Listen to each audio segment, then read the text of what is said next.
अस्सलाम वालेकुम, सुबह बखैर, गुड मॉर्निंग। आप देख रहे हैं बाखबर सवेरा। मैं हूं आपके साथ मदीहा नकवी और मैं हूं सैयद फैसल करीम। और आज का मौसम बहुत ही ज़बरदस्त है। You are wearing blue, the sky outside is not that blue, it's cloudy. ना सिर्फ कराची में बल्कि लाहौर में भी, तो that's a good thing to start up with. और कल हमने आपको बताया था कि पंजाब में, लाहौर में, जो पंजाब के दीगर शहर हैं, वहाँ पे गर्मी की लहर जो है वो आने वाली है और 5 दिन लहर बरकरार रहेगी। सबसे अच्छी बात ऐसे पंजाब के शहरों की होती है कि जब बहुत ज़्यादा गर्मी पड़ती है तो फिर बादल आते हैं और बहुत ज़्यादा बरस करना, जो कमी थी और जितनी गर्मी की उन्होंने कहते हैं ना लुट मचाई हुई थी, तो वो उसकी शिद्दत को कम कर देते हैं। पेरिस भी बन जाता है ऑब्वियसली। मैं तो आज के शो में हम थोड़ी सी मौसम की भी बात करेंगे। ऑब्वियसली कोरोना के केसेस बढ़ रहे हैं, उस पर भी हम बात करेंगे और जानने की कोशिश करेंगे जो हॉस्पिटल्स इतनी ज़्यादा चार्जिंग कर रहे हैं वो कितना ज़्यादा जस्टिफाइड है। बिल्कुल, आप सही बात करें फैसल, क्योंकि जो हॉस्पिटल्स हैं, जो प्राइवेट हॉस्पिटल्स हैं, अगर वहाँ पर आपने कोरोना पेशेंट को लेके जाएं तो विदाउट वेंटिलेटर वो आपसे लाख लेते हैं और विद वेंटिलेटर कहीं पे 1.5 लाख तो कहीं पे 1,75,000 आपसे चार्ज करें। और ये ऐसा नहीं है कि बिल आपको अब बाद में आपसे लिया जाएगा, बल्कि जब अपना पेशेंट लेके जाते हैं तो उससे पहले आपसे कहते हैं कि ये जो आप 10 लाख के जमा करा दें, ओनली देन हम आपके कोरोना के पेशेंट को अंदर अपने जो है बेड में इसको दाखिल करेंगे। तो पूछेंगे फैसिलिटीज़ इतनी क्या हैं, कितने ज़्यादा पैसे ले रहे हैं। और साथ में हमने कल पॉजिटिविटी के हवाले से बात की थी और कल हमने आपकी मुलाकात कराई थी कोविड-19 के एक पेशेंट से और उसके बाद बहुत अच्छा आप लोगों का फीडबैक आया। हमारी कोशिश यही होगी कि हम आपको पॉजिटिव रखें, खुद भी पॉजिटिव रहें, क्योंकि अब तो ऐसा लग रहा है कि शायद हर एक ने ये कोविड जो है ये कॉन्ट्रैक्ट करना है, लेकिन हमने फाइट कैसे करना है ये बिहेवियर मैटर करता है। घबराना भी नहीं है। Top stories.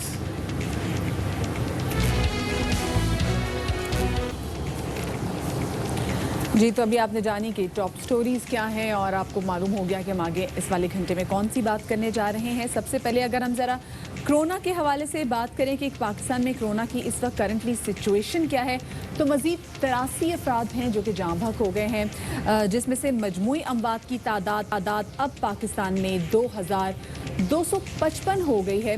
और गुज़िश्ता 24 घंटे के दौरान 5,385 ऐसे केसेस हैं जो कि सर्फिस पे आए हैं। और दुनिया भर की अगर बात की जाए तो कोरोना से मरने वालों की तादाद 4 लाख से बढ़ चुकी है। अमेरिका 1,14,000 अमवात के साथ इस वक्त सबसे आगे है।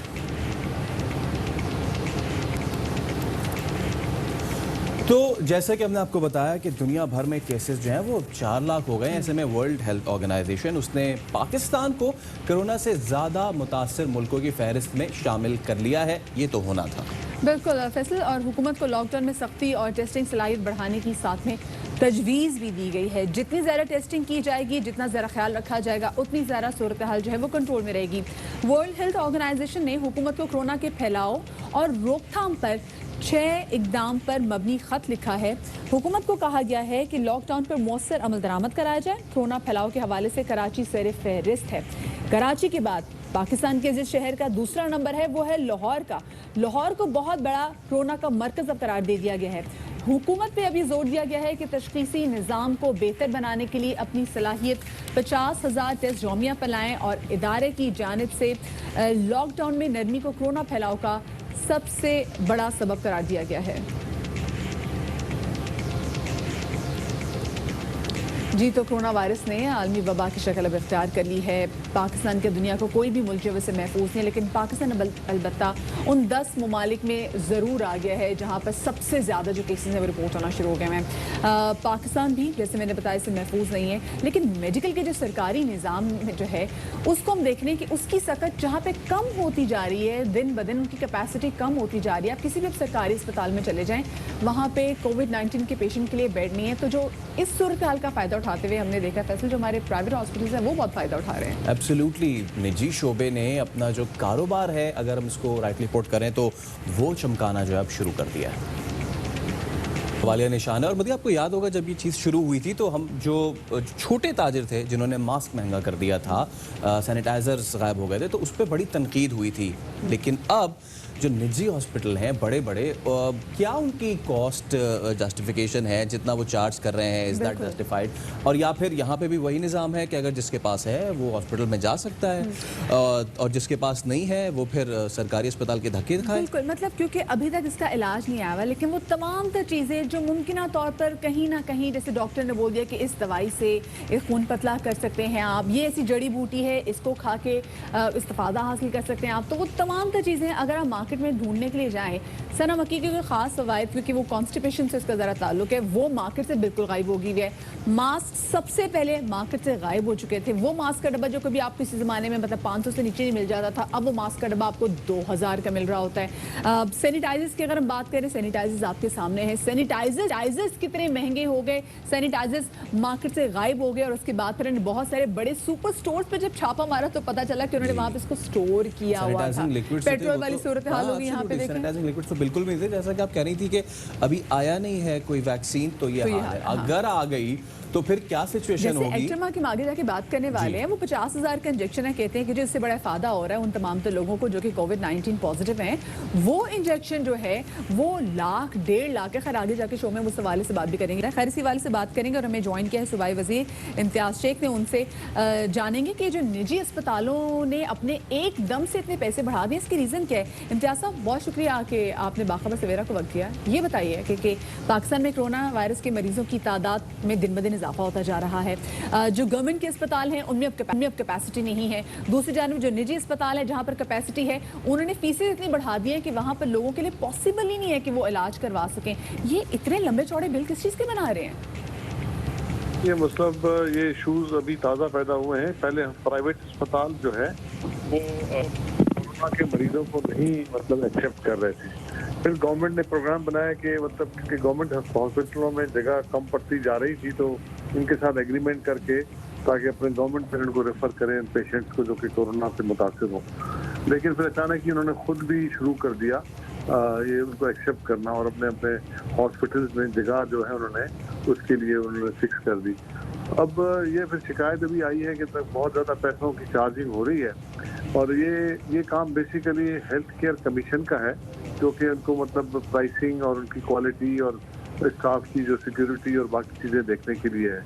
तो ये कल से, क्योंकि इनका शुरू ही कुछ दिन हुआ है, तो और ये इशू भी अभी उठा है, तो इसलिए गवर्नमेंट ने इसका नोटिस लिया है और हेल्थ केयर कमीशन को भी इसका इल्म है, तो उस सिलसिले में कार्रवाई होगी। और डेफिनेटली मैं भी वजीर आला साहब को बताऊंगा ताकि उस सिलसिले में कोई कार्रवाई हो सके और मजीद उस पर काम हो सके कि उसको किस तरीके के साथ और कितना खर्चा आता है, कितना होना चाहिए, वो पूरा डिटरमिन करने के लिए तरीक़ेकार वज़ा करेंगे, ताकि फिर लोगों के साथ ये ज्यादती ना हो सके कि बहुत ज़्यादा ओवर चार्जिंग हो। तो ये तो आप कह रहे हैं कि जी ये एक नई चीज़ आई है इसलिए हम देख रहे हैं। ये बताएं कि ये जो मनमाने चार्जेस लिए जा रहे हैं, इसको कंट्रोल करने के लिए आप क्या कर सकते हैं, क्या करेंगे?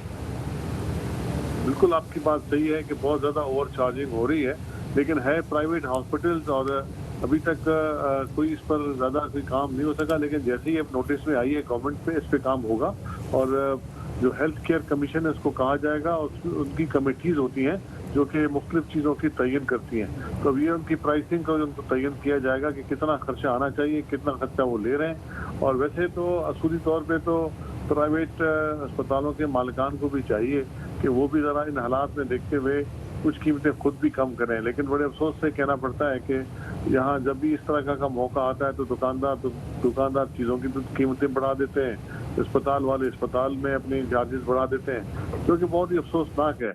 लेकिन बहरहाल हुकूमत जो है बिल्कुल इस पर खामोश नहीं बैठेगी और इंशाल्लाह इसको हम इनको कंट्रोल करने के लिए हेल्थ केयर कमीशन को फॉल किया जाएगा और ताकि वो फौरी तौर पर इस पर एक्शन ले, और हेल्थ डिपार्टमेंट भी इस पर किया जाएगा अपना एक्शन ले ताकि इसको मसले को हल किया जा सके और इसकी प्राइसिंग कंट्रोल के अंदर आए। हंगामी बुनियादों पे काम कर रहे हैं जो मुल्क में इस पर सूरत हाल चल रही है और एक तरह से बिल्कुल ऐसा लग रहा है शेख साहब की हालत जंग में। तो हेल्थ केयर कमीशन का भी आपने नाम लिया, हेल्थ केयर कमीशन अभी तक इतनी खामोश क्यों रही, वो अभी तक इतनी गैर फाल क्यों रही इस पे?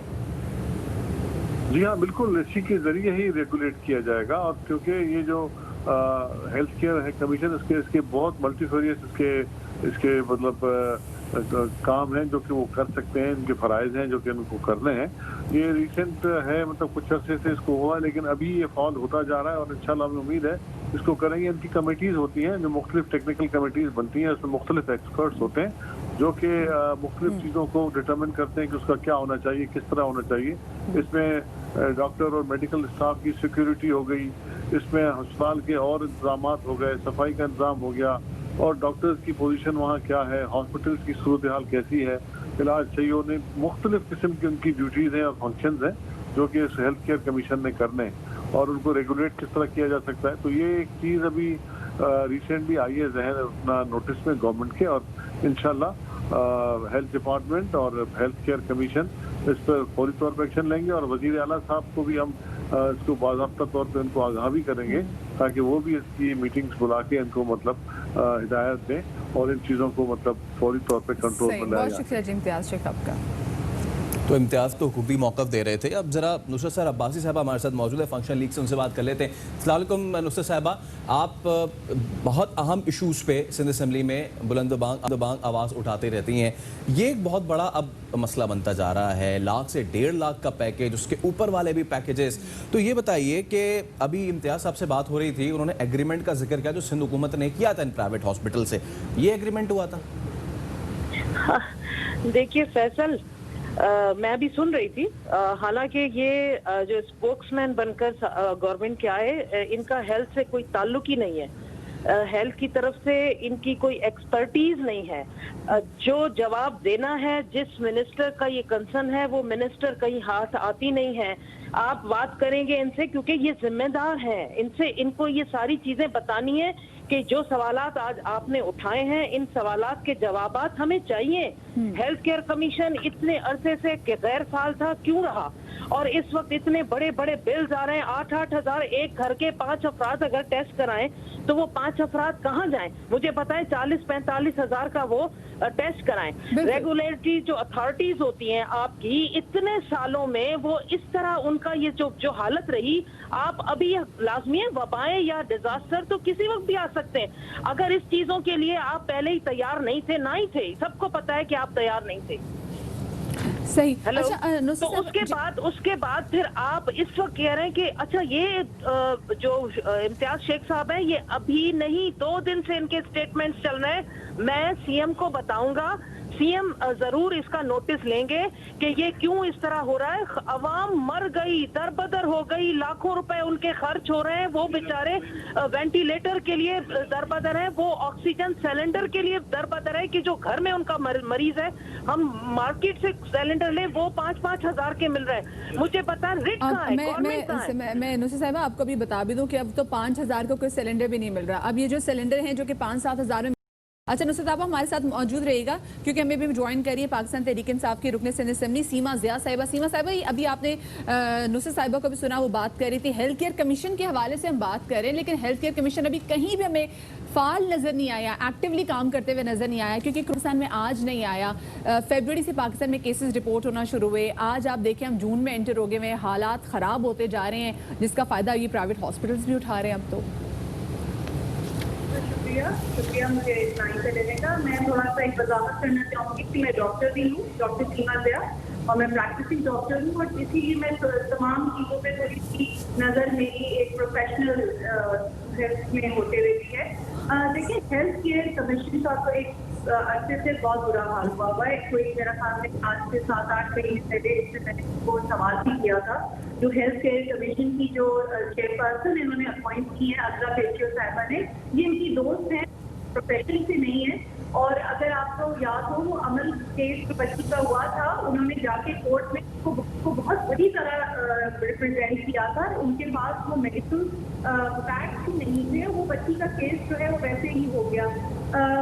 हेल्थ केयर कमीशन को इन्होंने जो खातून है, ये गुमरो साहिबा जो कमीशन की हेड है, इन्होंने मतलब कि इसको भी पॉलिटिकल इन्फ्लुएंस नजर कर दिया है। और आज 6 महीने से ना उसकी मीटिंग की कोई नेपोटिज्म हो गई है। जो डायरेक्टर से सवालिया निशान से करप्शन के उनको दोबारा से फाल करना चाह रही है। तो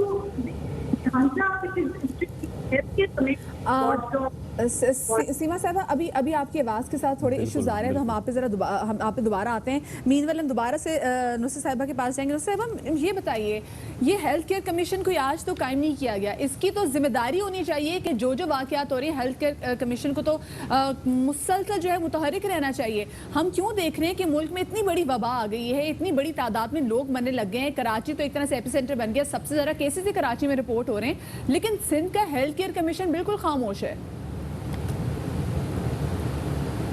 नहीं, आप मदीहा, हेल्थ केयर कमीशन की अगर आप किसी उनके सीईओ से या किसी से रब्ता करें तो वो आपको जो सवालात जो जवाबात देंगे वो तो और उल्टे हमारे लिए एक तकलीफ का बायस बन जाता है कि ये जो हेल्थ केयर कमीशन बना हुआ है, ये मतलब ये कमीशन जिसकी सारी जिम्मेदारी जो अभी अभी वजीर साहब बता के चले गए कि उनकी जिम्मेदारी है हॉस्पिटल्स में देखना, डॉक्टर्स की तरफ देखना कि वो सही काम कर रहे हैं नहीं कर रहे हैं, या जितनी भी जिम्मेदारी है उनकी है। चलें भाई, सारी जिम्मेदारी उनकी, आप कहाँ खड़े हैं? उनकी जो हालत है, उनके ताले पड़े हुए हैं हेल्थ कमिश्नर के ऑफिस में, उनका कोई बंदा नहीं मिल रहा, उनकी कोई लाइन नहीं मिल रही, उनका कोई फ़ोन नहीं मिल रहा। अब ये तमाम सूरत हाल है तो वजीर आला साहब जो हाथ बांध के कभी हमारे सामने कभी सीने पे फर्मा बरदारी से असेंबली के फ्लोर पर हमें खड़ा करते हैं, उन पता नहीं वो कौन से डॉक्टर्स आ गए, असल जो डॉक्टर्स जो फ्रंट लाइन पे काम कर रहे हैं उनको तो उन्होंने कहीं छोड़ दिया, उनको खड़ा होकर हमें सलाम पेश करवाते। तो ये सारी चीजें कौन देखेगा? बिल्कुल, सरकार की आपने बात की है। हम सब इस वक्त बहुत बुरे हालात से गुजर रहे और ये अभी आकर स्टेटमेंट देकर जाते हैं। मैं नोटिस में आ गया है हमारे, हम सीएम को बताएंगे कि सिंध में ये हालात हो गए, वो सीएम को बताएंगे कि 8000 का टेस्ट हो गया है, वो सीएम को बताएंगे कि सिलेंडर इतने महंगे हो गए हैं, वो सीएम को अभी बताएंगे।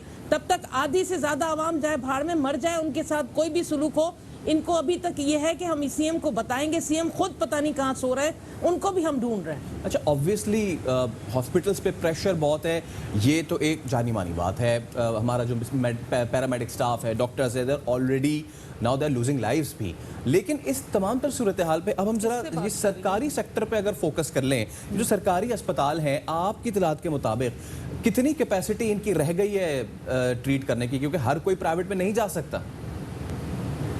कुछ तकनीकी वजूहात की वजह से नुसरत सैर अब्बासी साहब को हमारी आवाज़ साहिबा को हमारी आवाज़ नहीं जा रही थी। इससे पहले हमारे साथ पाकिस्तान तहरीक इंसाफ की रुकने सेनेट असेंबली सीमा ज़िया साहिबा भी हमारे साथ मौजूद थी। और मसला अब यही होता जा रहा है कि आए दिन जब हम देख रहे हैं कि पाकिस्तान में कोरोना के केसेस बढ़ते जा रहे हैं, कराची में सबसे ज़्यादा केसेस हैं और कराची के बाद लाहौर में सबसे ज़्यादा केसेस हैं, लेकिन जहां पे अब ये देखा जाए कि काफ़ी ज़्यादा एड भी मिली है, बहुत सारे लोगों ने खुल के एहतियात भी दिए हैं, अपने जो उन्होंने जो फंड्स है जो ऑलरेडी उनके पास है वो भी रिवाइज कर दिए, लेकिन उसके बावजूद हेल्प नहीं हो रही। बिल्कुल, सीमा साहबा हमारे साथ मौजूद है। सीमा साहबा, since you are a doctor as well, आप जो कमेटी है प्राइमरी हेल्थ की उसकी भी मेंबर रही है, स्टैंडिंग कमेटी की, तो आपका इस हवाले से एक्सपीरियंस है, ये बताइएगा, ये शेयर कीजिएगा कि ये जो इतनी ज़्यादा कॉस्ट है, किसी हॉस्पिटल में 1.5 लाख यौमिया, किसी में 10 लाख तक चीज़ें जा रही हैं, तो एज अ डॉक्टर हमें ये बताएं कि क्या ये कॉस्ट जस्टिफाइड है? जी शबाज, अस्सलाम वालेकुम। सॉरी, वो पहले आवाज़ नहीं आ रही थी मेरी, और उससे पहले मदिया ने मुझसे एक बहुत इंपॉर्टेंट सवाल किया था हेल्थ केयर कमीशन का। मैं प्लीज़ उसका थोड़ा सा आपको बताना चाहूँगी, और फिर उसके बाद ये जो आपने मुझे यौमिया सवाल किया है, ये भी बड़ी तशवीश की बात है, मैं इसके ऊपर भी बात करूँगी। मदिया, देखें, ये जो हेल्थ केयर कमीशन है ना, ये बिल्कुल गैर फाल हुआ है, ये एक वॉचडॉग बॉडी है जिसका काम है हर चीज़ को सूबे के जितने भी ये मेडिकल इंस्टीट्यूट्स हैं इनके ऊपर एक सुपरविजन करना, और उनकी from everything, from starting from there working to what they are charging, licensing, everything, their SOPs। अब अनफॉर्चुनेटली हुकूमत सिंध का जो काम क्या रहा है, सिर्फ नेपोटिज्म और जो पॉलिटिकल इन्फ्लुएंस है, इन्होंने पूरे सूबे में तमाम इंस्टीट्यूट्स को कोलैप्स कर दिया है। इस वक्त जो डॉक्टर अजरा पेचियो जो हैं हेल्थ मिनिस्टर जरदारी साहब की जो बहन है, इन्होंने एक अपनी दोस्त को कोई घूमरो साहिबा हैं जो कि मेडिकल पर्सन भी नहीं है, उनको हेल्थ केयर कमीशन का हेड लगा दिया है। आज से 8-9 महीने पहले असेंबली में मैंने ये बात रेज की थी कि इनका क्या जस्टिफिकेशन बनता है, there should be a medical person being heading this position. उसके अलावा अमल का जो केस था, ये घूमरो साहिबा ने बड़ी, because you have to be a certain expertise to fight or talk about something. तो इन्होंने बड़ी इस बच्ची का केस भी सही तरह नहीं रिप्रेजेंट कर पाई, और उसके अलावा इन्होंने जो सबसे बड़ा जो अलमिया है, जो इदारे को बिल्कुल गैर फाल कर दिया है। इसके अंदर जो कमीशन जो है जिसकी चेयरपर्सन है, उसको बड़ा कंट्रोवर्शियल बना दिया है। उसके अलावा जो डायरेक्टर्स जिनके ऊपर कुछ सवालिया निशान थे, कुछ करप्शन के और मिसअप्रोप्रिएशन के, उनको ये दोबारा लेके आना चाह रही हैं। 6 महीने से मीटिंग्स की कोई मिनट्स नहीं आए।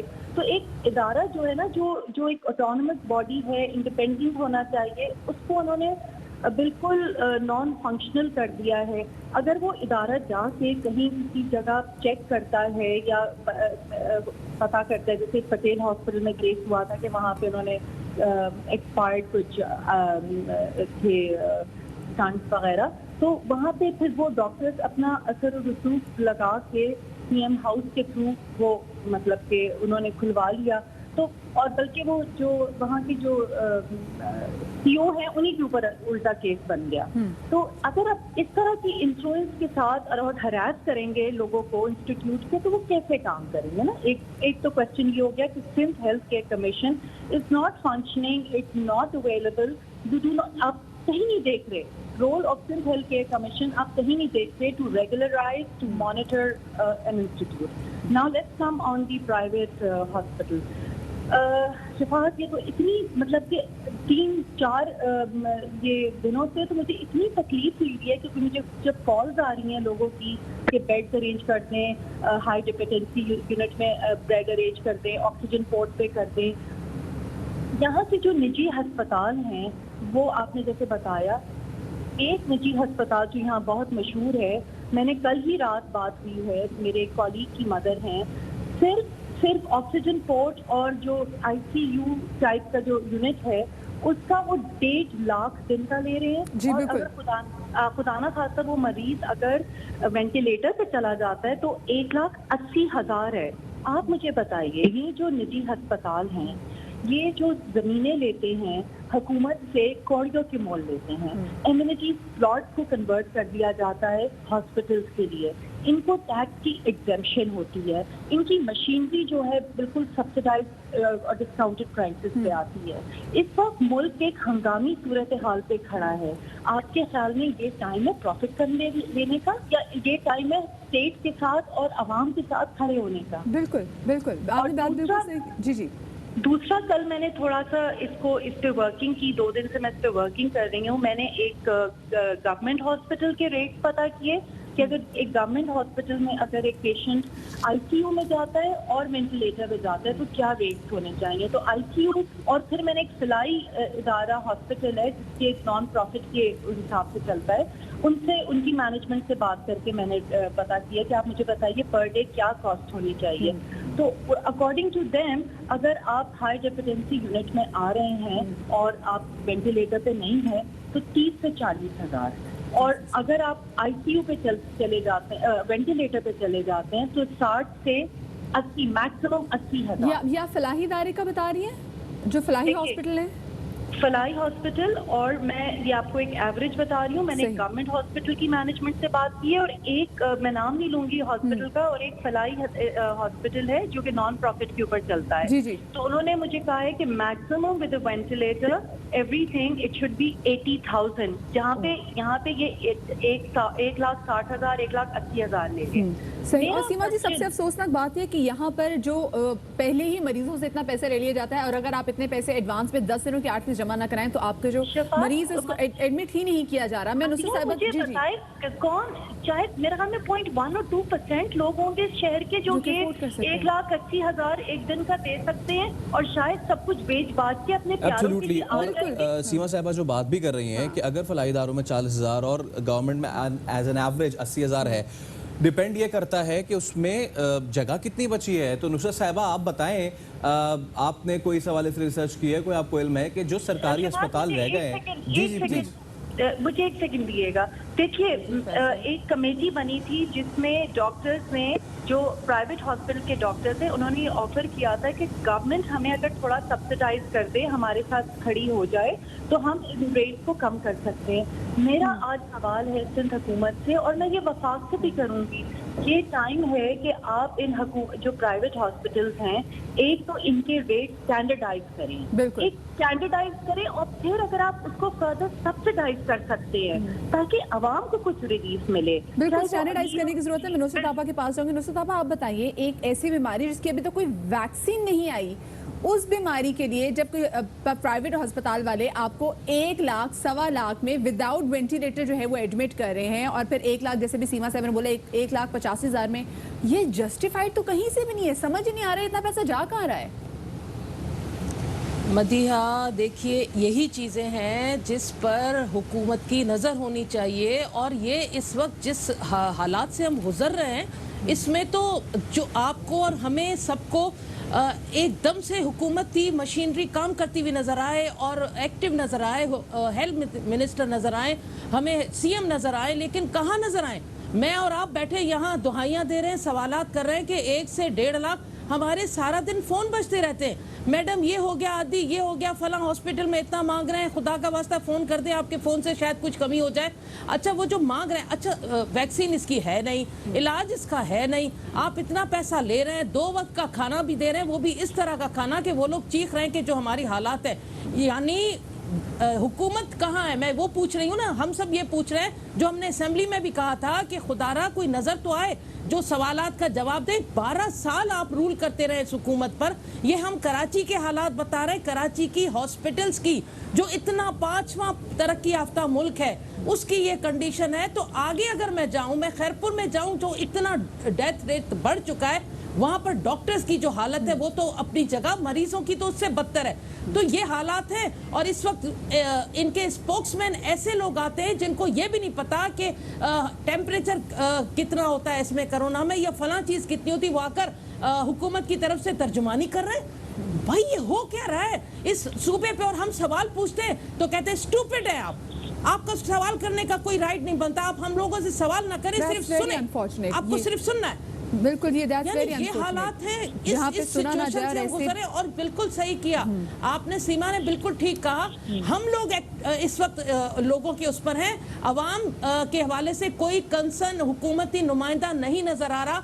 और जब सवाल पूछे, अच्छा बड़ी बात है, एक वजीर कह रहे हैं भाई हेल्थ कमीशन तो खुद मुख्तार इदारा है, हमारे उसमें तो इसका कोई वो नहीं है, उसकी और यही कहा जा रहा है कि जी अभी ये इशू जो है वो नया पॉपअप हुआ है, तो उसको देखेंगे, लेकिन कब देखेंगे? हाईलाइट करूंगी जी, एक चीज मैं सिर्फ एक चीज बताना चाहूंगी कि ये वो हुकूमत है जो टिड्डी दल के हवाले से 75 करोड़ की डबल डोर केबिन खरीद सकती है कि वो टिड्डी को मारेगी डबल डोर केबिन से, गाड़ियों से। यानी खुदा का वास्ता ये क्या कर रहे हो भाई? बिल्कुल, और हम अब यही उम्मीद हम करते हैं कि अब जो भी सेशन हो अगला, उसके हवाले से हमारी जिम्मेदारियां निभाएं। बिल्कुल, उसमें एज अपोजिशन इस पे जरूर आवाज उठाएं। बहुत शुक्रिया डॉक्टर सीमा हमारे साथ मौजूद थे पीटीआई से, और इसके अलावा डॉक्टर सारा अब्बासी हमारे साथ मौजूद थे। बहुत ऐसी सिचुएशन है कि जहां पर जैसे कि हम बार बार ये कह रहे हैं कि अभी वैक्सीन नहीं आई, जब आ जाएगी तो फिर उसकी क्या कॉस्ट होगी, तो सिचुएशन।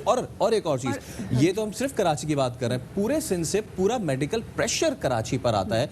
क्या सिचुएशन बन रही है? लोगों का ये होता है कि लोग आके कराची में इलाज कराएं, और अनफॉर्चुनेटली फैसल ये सिचुएशन सिर्फ सिंध में नहीं है बल्कि बाकी शहरों में भी बढ़ती जा रही है। हम एक छोटी सी ब्रेक ले रहे हैं, ब्रेक के बाद वापस आते हैं, हमारे साथ रहिएगा।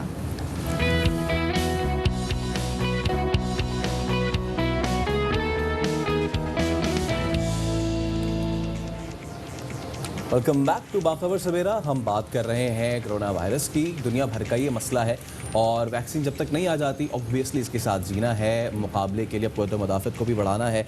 ऐसे में जो वज़ीर सेहत पंजाब हैं डॉक्टर यास्मीन राशिद, वो ये कहती हैं कि एक्टेमरा इंजेक्शन के नताइज जो हैं वो अच्छे सामने आ रहे हैं, और वज़ीर आला पंजाब ने 1000 मरीज़ों पर जी इंजेक्शन के इस्तेमाल की अब इजाज़त भी दे दी कि ट्रायल किया जा सके इसका। बिल्कुल, लेकिन ना फैसल ये भी कहा जा रहा है कि लोग ये ना हो कि अब खुद से जाके इंजेक्शन खरीद और अपने आप को लगाने लग जाएं। डॉक्टर की तजवीज़ के बगैर इंजेक्शन आपने इस्तेमाल नहीं करना। पब्लिक सेक्टर अस्पतालों में ये इंजेक्शन फ्री दिया जाएगा। उनका क्या कहना था इस हवाले से, पहले तो आपको सुनवा देते हैं। एक्टेमरा इंजेक्शन मैंने पिछली दफ़ा आपके साथ प्रेस कॉन्फ्रेंस में बताया था कि हमें उसके फ़वाइद नज़र आए हैं। हम दुनिया के मुकाबले में एक बहुत बड़ी ट्रायल करने लगे हैं। पब्लिक सेक्टर में कम से कम हमें आप 1000 मरीज़ पे ट्रायल करने दीजिए, और चीफ मिनिस्टर साहब ने बिल्कुल एग्री करते हुए हमें उसकी परमिशन दी है। पूरी डोज का जो है, मेरी इंफॉर्मेशन के मुताबिक 1,02,000। उन्होंने मजीद ये कहा कि जो इंजेक्शन है इसकी मुकम्मल डोज 1,02,000 रुपए की है। अस्पतालों को भी आगाह कर दिया है कि महकमा सेहत के बगैर इजाज़त इंजेक्शन इस्तेमाल न करें, और ये भी फिर हो रहा है कि लोग ब्लैक में ये इंजेक्शन खरीद कर घरों में रख रहे हैं। इससे पहले एक्टेम्बरा इंजेक्शन के नायाब होने की भी खबरें आ रही थी और बताया गया कि 29,000 रुपए का इंजेक्शन अब 1 लाख रुपए से जायद में फरोख्त हो रहा है। इसी वाले से मजीद बात करेंगे। हमारे साथ मौजूद हैं CMU अस्पताल लाहौर और vice chairman corona expert advisory group professor Asad Aslam. Professor साहब, बहुत शुक्रिया कि आपने बाखबर सवरा में हमें वक्त दिया। प्रोफेसर साहब, ये सबसे पहले बताइएगा, ऑल ऑफ अ सडन हमें पता चला कि एक ऐसा इंजेक्शन है जिसका नाम एक्टेम्बरा है, और एक्टेम्बरा जो है उसके बड़े अच्छे नताइज जो है बरामद हो रहे हैं और उसको कोविड-19 के पेशेंट से सेहतियाब हो रहे हैं। हम ये सुन रहे थे कि कोई वैक्सीन ऐसी है नहीं, और एकदम से ये एक्टेम्बरा सामने आ जाता है। ये वाकई क्या काम कर रहा है, हेल्प कर रहा है कोरोना के मरीजों की? जी, बिस्मिल्लाहिर्रहमानिर्रहीम। देखिए, ये एक्टेम्बरा इंजेक्शन बेसिकली जोड़ों के दर्द के लिए इस्तेमाल होता है, और ये मार्केट में पहले भी ये रजिस्टर्ड ड्रग है, ड्रैब से रजिस्टर्ड ड्रग है, लेकिन फॉर रोमेटॉइड आर्थराइटिस और जुवेनाइल आर्थराइटिस जोड़ों के दर्द के लिए इस्तेमाल होती थी। और सारी दुनिया में इसमें देखने में आया था कि ये जो कोरोना के पेशेंट जो क्रिटिकल स्टेज पर जाते हैं, जिनमें साइटोकाइन स्टॉर्म होता है और बड़े क्रिटिकल हो जाते हैं, उनमें ये काफ़ी इफेक्टिव हो रही है। हमने यहाँ पर भी मेयो हॉस्पिटल में और PKLI और लाहौर जनरल हॉस्पिटल में भी इनमें तकरीबन 40 के करीब पेशेंट पर इस्तेमाल किया, और 75% पेशेंट में देखा गया कि इतने बड़े अच्छे रिजल्ट दिए, और पेशेंट वेंटिलेटर पर जाने से बच गए और ठीक हाई डिपेंडेंसी यूनिट में या नॉर्मल कोरोना वार्ड में चले गए। इसकी डोज 400 मिलीग्राम पर डे है, और एक इंजेक्शन 60,000 रुपये का आता है, और 2 इंजेक्शन लगते हैं, तो इसकी टोटल कॉस्ट 1,20,000 रुपये की है। तो कोरोना एक्सपर्ट एडवाइजरी ग्रुप में जब हमने अपने मुशाहिदा, अपनी ऑब्जर्वेशन पेश की, तो उन्होंने रिकमेंड किया हुकूमत को कि इसका एक ब्रॉडर ट्रायल करना चाहिए, और ये मीटिंग चीफ सेक्रेटरी साहब ने चेयर की, जिसमें सारे सेक्रेटरी थे, कमिश्नर साहब भी थे, होम सेक्रेटरी साहब भी थे, और मैडम भी मौजूद थी उसमें बाद मैडम ने चेयर की उस मीटिंग। तो उसमें ये रिकमेंड किया गया कि ये 500 से 1,000 मरीजों पर ट्रायल किया जाए under strict observation, strict monitoring. और ये ऐसा इंजेक्शन है जो घर में नहीं लगाया जाता। ये इंजेक्शन जब लगाना होता है तो पेशेंट के चार्ट पर 3 लोग साइन करते हैं, एक पल्मोनोलॉजिस्ट, एक फिजिशियन और एक एनेस्थेटिस्ट, और पेशेंट की लैब रिपोर्ट देख के एक सर्टन लेवल होता है, 3-4 चीज़ें होती हैं, डी डाइमर, CRP प्रोटीन और IL-6 लेवल, उसके बाद वो डिसाइड करते हैं कि ये लगाना है या नहीं। ये घर में लेके रखने वाला इंजेक्शन नहीं है, क्योंकि इसके साइड इफेक्ट भी बहुत है। इंटेस्टाइनल ब्लीडिंग हो जाती है, ट्यूबरक्लोसिस अगर किसी को पहले हो तो वो रीएक्टिवेट हो जाती है, और क्या नाम उसका, सेप्सिस वाले पेशेंट में नहीं लगाया जा सकता। रिजल्ट इसके बहुत अच्छे हैं, 75% पेशेंट में इसने बड़े अच्छा रिस्पांस दिया। अब ये ब्रॉडर ट्रायल पर दिया है, और साथ ही हुकूमत ने अब ये फैसला कर दिया है, इसकी गाइडलाइन दे दी है कि ना तो ये प्राइवेट स्टोर पर किसी प्राइवेट पेशेंट को ये बेचा जाएगा, ये सिर्फ और सिर्फ हॉस्पिटल में प्रोवाइड किया जाएगा, और हॉस्पिटल में भी हॉस्पिटल की कमेटी जो मैंने बताई है वो इजाज़त देगी तो ये पेशेंट को लगाया जाएगा। सही, अच्छा, और free of cost, free of cost लगाया जाएगा, कोई पैसे नहीं लिए जाएंगे। चलें, फिर ये अच्छी बात आपने कर दी ताकि लोग जो है वो इसको घरों में स्टोर करना ना शुरू कर दें। ये बताइएगा कि अब जैसे कि आपने कहा कि ये जी जो बॉडी पेन है या फिर जो आर्थराइटिस और बोन पेन है उसके लिए ज़्यादा होती है, obviously this doesn't kills corona, ये वायरस को तो ख़त्म नहीं करता। तो बहुत सारी ऐसी चीज़ें आ चुकी हैं, हमें याद होगा मजीद, सबसे पहले क्लोरोक्विन और हाइड्रोक्लोरोक्विन आई, कुछ लोगों ने इस्तेमाल किया, वो उससे ठीक होना शुरू हो गए। फिर कुछ हर्ब्स आई, सना मक्की अभी सबसे लेटेस्ट है, कुछ लोगों ने वो किया, कुछ लोगों को जी वो भी उससे ठीक होना शुरू हो गए। तो ये इसका कोई परमानेंट मुस्तकिल हल नहीं है। जस्ट के 75% लोग अगर ठीक हो गए, दैट डजंट मीन कि हम इस पे रिलाई टोटली कर सकते हैं। नहीं, बिल्कुल आपने बिल्कुल सही बात की। इसीलिए जो हुकूमत ने इसको ट्रायल का नाम दिया है कि इसको 500 से 1000 मरीजों पर ट्रायल किया जाए, और उसके बाद हतमी फैसला किया जाएगा कि आइंदा हमने कितनी मकदार में ये दवाई मंगवा के रखनी है, और आया हर पेशेंट में ये लगानी है या नहीं लगानी।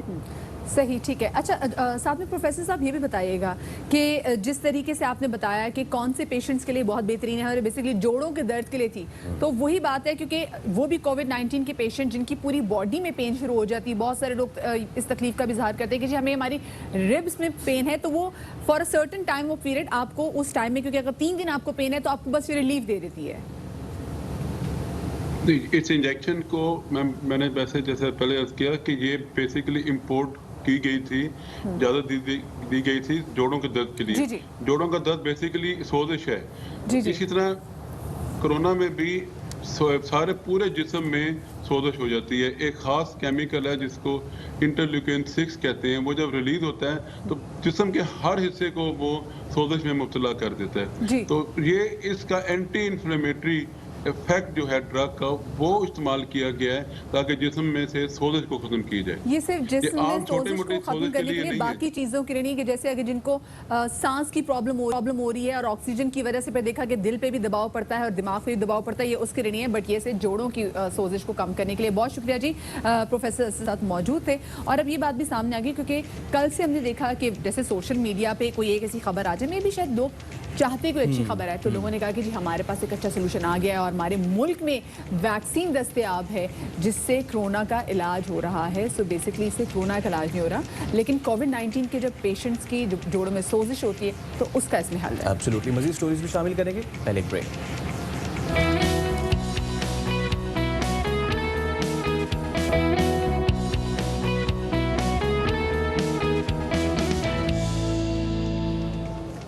सब इसी चीज़ के दुआगो हैं कि कोई वैक्सीन आ जाए, कोई ऐसा तरीका आ जाए कि हमें इस मूजी वायरस से निजात मिल सके। तो इसी डिस्कशन को अगर कंटिन्यू करें, नेशनल डिजास्टर मैनेजमेंट अथॉरिटी के chairman lieutenant general Mohammad Afzal से डॉक्टर ताहिर शमसी ने मुलाकात की है।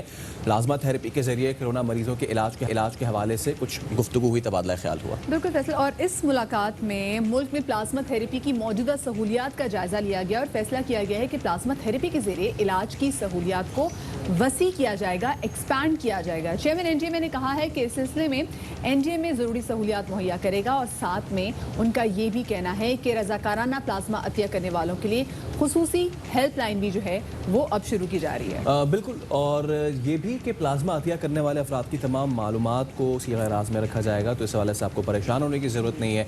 जो रिकवर हो चुके हैं वो आगे बढ़ें और अपने भाइयों बहनों की मदद करें। ऐसे में लेफ्टिनेंट जनरल अफजल ने कहा कि कोरोना से सेहतमंद होने वाले ज़्यादा से ज़्यादा लोग अपना वो प्लाज्मा अतिया करें। मदिया बिल्कुल फैसल, और हम भी डे 1 से जैसे पैसिव इम्यूनाइजेशन के हवाले से भी जब पता चला था और उसके बाद फिर प्लाज्मा थेरेपी किस तरीके से मरीजों पे काम कर रही है, तो हम डे 1 से आप लोगों से अपील करेंगे वो तमाम तर लोग, हमारे तमाम जवान बहन भाई जो कि रिकवर कर चुके हुए हैं, प्लीज़ आगे बढ़िए और प्लाज्मा ज़रूर डोनेट करें। इसी वाले से मजीद बात करेंगे, हमारे साथ है पाकिस्तान के मारूफ हेमेटोलॉजिस्ट डॉक्टर ताहिर शमसी। डॉक्टर साहब welcome to Bakhabar Savera. Doctor साहब ये बताइएगा कि कल जो आपके एनडीएमए के चेयरमैन से मुलाकात भी हुई है, कितनी फ्रूटफुल मुलाकात थी, कुछ फैसले तो हमने अवाम के सामने रखे भी, अब आप कितने पॉजिटिव हैं कि इंशाल्लाह इस पे काफ़ी अच्छे तरीके से काम होगा? मुझे बहुत शुक्रिया मुझे अपने प्रोग्राम में बुलाने का। सॉरी मैं सफ़र में हूँ इस वक्त, तो गाड़ी में बैठ के बात हो रही है आपसे। जी। तो अल्हम्दुलिल्लाह ये समझ लीजिए कि 3 महीने की जो स्ट्रगल थी, आपकी भी हमारी भी सारे मीडिया के दोस्तों की, उसका आवाज़ हमारी सुन ली गई है। अब फेडरल गवर्नमेंट इस प्रोग्राम को लेके आगे बढ़ना चाह रही है और एनडीएमए क्योंकि वो अदारा है जो पूरे मुल्क में जितने भी डिजास्टर्स होते हैं उसको मैनेज करने के लिए अपना आगे आता है। तो ये इनिशिएटिव उन्होंने ले लिया कि आप ये पूरे मुल्क में इसको जितने भी वसाइल हैं उनको फैलाएंगे, जितने सेंटर्स बनने हैं उसके लिए वसाइल मुहैया करेंगे, लोगों की ट्रेनिंग का काम और जो प्रोटोकॉल जिसके ऊपर उनका प्लाज्मा इकट्ठा किया जाएगा और इलाज किया जाएगा मरीजों का पूरे मुल्क में, उसकी जिम्मेदारी एनआईबीडी को दी गई है। ड्रैप जो है हमारा ड्रग रेगुलेटरी अथॉरिटी, वो इस एक्सटेंशन प्रोग्राम में वो भी एनआईबीडी को ही कह रहा है कि हम आप ही के जरिए ये पूरे को एक्सपेंशन कराएंगे। हर नए अस्पताल में इजाज़त नहीं दी जाएगी कि कोई भी आदमी कहीं पर भी प्लाज्मा निकालने का काम शुरू कर दे, ताकि इसका वजह यह है कि ऐसा ना हो लोग एक्सप्लॉयटेशन शुरू हो जाए और ख़रीद व फरोख्त शुरू हो जाए, प्लाज्मा बिकना शुरू हो जाए। उससे बचने के लिए काम हुआ है। मेरी कल शाम को जो हमारे एडवाइज़र साहब हैं हेल्थ के, जफर मिर्ज़ा साहब, उनसे भी खासतौर पर मुलाकात हुई है, उन्होंने भी इसको ऑन किया है। आपने देखा होगा कल उन्होंने ट्वीट भी किया था, लोगों से अपील भी की है कि प्लाज्मा डोनेट करें। जी बिल्कुल। और जनरल अफजल साहब ने भी इसको खासतौर पे कहा है कि भाई लोग आगे आएँ और डोनेट करें। Absolutely. हर तरह से उनकी हिफाजत की जाएगी, सारे डोनर्स की, उनकी कोई मालूमात इधर से उधर नहीं जाएगी, कोई व्हाट्सएप पे शेयर नहीं होंगे उनके नंबर या उनकी पहचान। यही हम आपसे पूछना भी चाहते हैं डॉक्टर साहब, इस सवाल को ज़रा नेक्स्ट रखते हैं। इस वक्त जो एक्टिव केसेस हैं हमारे पास इस वक्त 75,000 हैं, टोटल जो रिकवर हो चुके हैं वो 36,000 है, तो इट्स 50% रेशियो। इन 36,000 के अगर आधे भी आ जाते हैं तो कितना ज़्यादा अफेक्ट पड़ेगा? ट्रस्ट बिल्डिंग कैसे करेंगे? हम कई बार इस पर अपील भी कर चुके हैं अपने इस प्लेटफॉर्म से भी, और आप भी कई बार ये अपील कर चुके हैं कि जी आप आएँ, प्लाज्मा डोनेट करें, ये अफेक्टिव हो रहा है। तो इसको इंस्टीट्यूशनलाइज कर रहे हैं एनडीएमए के साथ? जी जैसे वही तो कह रहा हूँ कि अब ये इंस्टीट्यूशनलाइज हो रहा है। अब ये किसी एक आदमी की अपील नहीं है, किसी एक इदारे की अपील नहीं है, अब ये हुकूमत पाकिस्तान की अपील है। हुकूमत पाकिस्तान इसको अब लेके आगे बढ़ रहा है, इंस्टीट्यूशनलाइज कर दिया है उसने। इसके ऊपर 1-2 दिन में और चीज़ें शुरू हो जाएंगी। शायद आज ही जो नेशनल हेल्थ डेस्क है एनडीएमए में डोनर्स के लिए, वो मुहैया की जाएगी कि जहाँ से लोगों तक रब्ता किया जाएगा, वहीं से रब्ता किया जाएगा। या NIBD का जो है नेशनल हेल्पलाइन है, या तो वहाँ से रब्ता होगा, या नेशनल हेल्प डेस्क जो है एनडीएमए की, वहाँ से रब्ता होगा। सिर्फ हमें शायद 16,000 या 18,000 भी डोनर नहीं चाहिए होंगे, हमें टोटल 10,000 डोनर्स चाहिए। टोटल 10,000 लोग अपना प्लाज्मा दें और लोगों की जानें बचाएं। इस वक्त बेहद बुरी हालात हैं। मैं रास्ते में इस वक्त लाहौर से गुजर रहा हूँ, और लाहौर में इस वक्त जो हालात हैं, हर घर, तकरीबन हर मोहल्ले में, हर घर में मुतासिर है। जो रिपोर्ट अभी पंजाब गवर्नमेंट को दी गई है कि 6 लाख अफराद हैं, नहीं 6 लाख से कहीं ज़्यादा अफराद मुतासिर है लाहौर में। हर घर में कोई ना कोई बीमारी। ये डॉक्टर साहब बड़ी हॉरिफाइंग फिगर्स है, जैसे आप भी अभी डिस्कस कर रहे हैं कि जी लाहौर में अब हर घर में कोरोना का कोई ना कोई केस पाया जा रहा है। और हम मुसलसल बात कर रहे थे कि प्लीज़ अपना प्लाज्मा डोनेट करें। 30,000 से 35,000 से ज़्यादा लोग ऐसे जो कि रिकवर करके, मैं तो अल्लाह करे कोई 10,000 डोनर्स हमारे पास इकट्ठे हो जाएं। सूरत हाल अब डोनर्स के वाले से कितनी बेहतर हुई है? और अभी जो हेल्पलाइन के बारे में आपने बात की थी, जो कल की मीटिंग में भी हुई थी, तो वो हेल्पलाइन भी बता दीजिए डॉक्टर साहब, ताकि हो सकता है बहुत सारे लोग आपकी कॉल के बाद अब आपको अप्रोच करें। जी, अभी जो एनडीएमए की जो हेल्पलाइन है इंशाल्लाह आज आ जाएगी, और जो NIBD की जो नेशनल हेल्पलाइन है वो मैं आपको बता रहा हूँ। जी और उसका नंबर नेशनल हेल्पलाइन का नेशनल हेल्पलाइन की आ गई। इसका नंबर है 0333 297 6390। सर रिपीट कर दीजिएगा प्लीज। जी, 0333 ओके 297 ठीक है 6390। 639। और सर आखिर में सिर्फ मुख्तसरन ये बता दें कि एक मरीज अगर प्लाज्मा देता है तो उससे कितने लोग जो है वो शिफायाब हो सकते हैं? एक इंसान के दिए हुए प्लाज्मा से 2 लोगों की जानें बचाई जाती हैं। और हर जो आदमी प्लाज्मा आज दे रहा है, 1 हफ्ते के बाद दोबारा देने के बाद मिलता है। हर हफ्ते प्लाज्मा दे सकता है, और हर दफा जब वो प्लाज्मा देगा तो 2 अफराद की जान बचाएगा। तो ये बहुत बड़ा एक समझ लीजिए सत्ता जारिया है। अल्लाह ताला ही इसकी जज़ा दे सकता है, कोई इंसान आपको इसका। चलें डॉक्टर सज़ा साहब, नहीं आप भी सफ़र की हालत सफ़र में है, बस खैरियत से अपनी मंजिल मकसूद तक पहुंचे, और जिस अज़म का इरादा आपने किया अल्लाह पाक आप उसमें कामयाब करे। बहुत शुक्रिया जी। डॉक्टर ताहिर शम्सी हमारे साथ मौजूद है। एक छोटी सी हेडलाइन ब्रेक की तरफ हम जा रहे हैं, हमारे साथ रहिएगा। इसी वाले से ज़रा मज़ीद बात करेंगे। हमारे साथ मौजूद हैं इस्लामाबाद से हमारे सीनियर एंकर पर्सन और इस्लामाबाद के ब्यूरो चीफ साबिर शाकिर साहब। साबिर साहब अस्सलाम वालेकुम, good morning and welcome to Bakhabar Savera. Sabir Sahab, Shahid खाकाना बासीन Muslim league नून के दीगर रहनुमा बार बार ये बात करते रहे कि नहीं जी, जब भी समात हो वहाँ पे कैमरा रखें ताकि आवाम को पता चल सके। कल की समात में नैब में जब कैमरा था तो उस पर भी शहबाज शरीफ साहब इतने बरम क्यों हो गए? उन्हीं की तो बात मानी थी।